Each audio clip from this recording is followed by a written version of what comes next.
C'est un projet initié par l'État du Sénégal, mais la mise en œuvre a été assurée par la Direction générale de la comptabilité publique et du Trésor en partenariat avec la Gendarmerie nationale, la Direction générale des transports terrestres et également la Police nationale.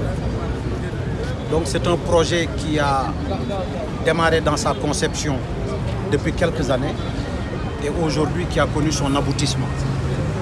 Après une phase test au niveau des services de la gendarmerie, mais également au niveau des services de la police, test que nous avons jugé concluant au regard de l'évaluation qui a été faite et des retours que nous avons eus. Sur cette base, sur autorisation de nos ministres de tutelle respectifs, nous avons retenu ce jour pour lancer la mise en œuvre effective de ce projet.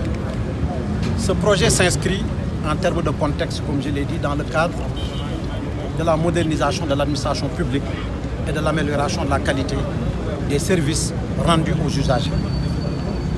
Dans le système antérieur, vous pouvez faire une infraction ici et aller faire des kilomètres pour payer et revenir prendre votre permis.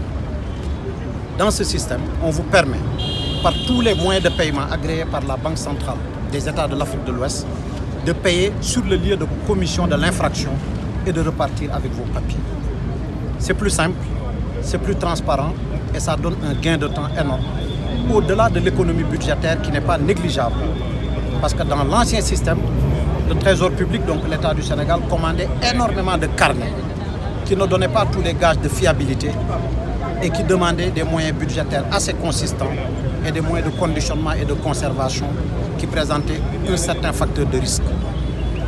Ce projet va participer, au-delà de la simplification, au-delà de la transparence, à l'amélioration de la collecte des ressources.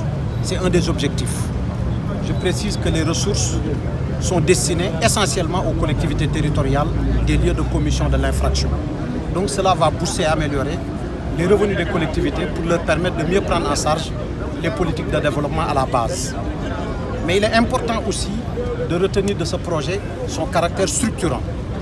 Structurant dans le sens il va contribuer à la normalisation des relations entre les transporteurs, les usagers de la route d'une manière générale et les forces de police et de gendarmerie.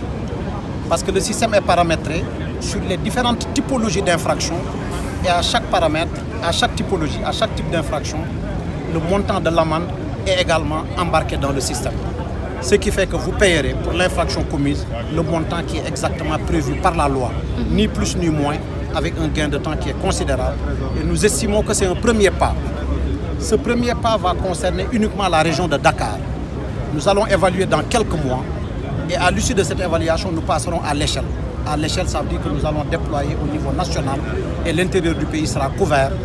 Et ce projet que je qualifierais de première phase d'un projet plus englobant, qui est le projet Cap Karangé, qui est l'autre versant de ce que nous sommes en train de faire en termes de prévention, en termes de sécurité routière, seront interreliés pour donner une chaîne de valeur totalement complète sur le contrôle et la sécurité routière. Je vous remercie.